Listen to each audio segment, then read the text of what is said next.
السلام علیکم فرینڈز، آپ سب کو ہمارے یوٹیوب چینل میں خوش آمدید۔ دوستو، آج کا ہمارا ٹاپک مکری کے بارے میں ہے۔ ویڈیو شروع کرنے سے پہلے ہماری اور ہماری ٹیم کی آپ سے گزارش ہے، جو لوگ ہمارے اس چینل پہ نئے ہیں ہمارے اس چینل کو سبسکرائب کریں اور ساتھ ہی لگے بیل آئیکن کے بٹن کو پریس کر دیں تاکہ ان کو آنے والی ہر ویڈیو کا نوٹیفیکیشن ملتا رہے۔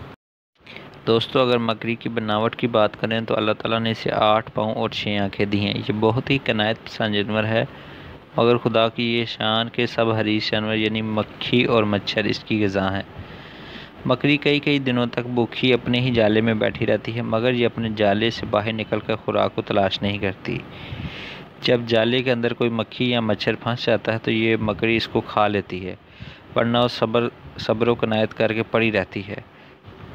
دوستو، مکری کا ایک بہت ہی خاص کردار ہے جو اس نے نبی پاک صلی اللہ علیہ وسلم کی حفاظت کے لیے ادا کیا جب نبی پاک صلی اللہ علیہ وسلم نے غار ثور میں پناہ لی تھی۔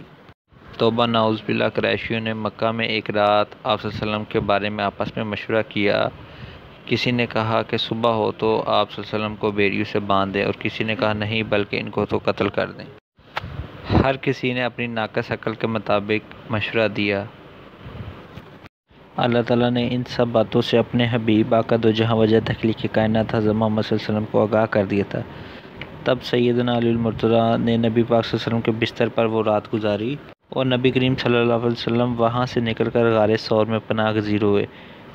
مشرکوں نے سیدنا علی المرتضیٰ پر پہرہ دیتے ہوئے رات گزاری۔ ان کا خیال تھا کہ وہ نبی پاک صلی اللہ علیہ وسلم پر پہرہ دے رہے ہیں۔ جب صبح ہوئی تو وہ ٹوٹ پڑے، لیکن وہ دیکھ کر حیران رہ گئے کہ وہاں پر نبی پاک صلی اللہ علیہ وسلم نہیں بلکہ حضرت علی کرم وجہ اللہ ہیں۔ اس طرح اللہ تعالیٰ نے ان کا مکر رد کر دیا۔ انہوں نے کہا، یا علی تیرے ساتھی کہاں ہیں؟ تو حضرت علی رضی اللہ عنہ نے فرمایا، میں تو نہیں جانتا۔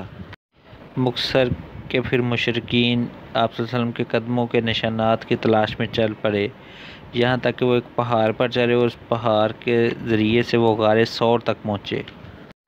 مکری نے غار ثور کے منہ پر جالا تن دیا تھا اور ایک کبوتری نے انڈے بھی دیے تھے، جس کو دیکھ کر کفار واپس چلے گئے کہ اگر غار ثور میں کوئی شخص گیا ہوتا تو مکری کا جالا اور انڈا ٹوٹ جاتا۔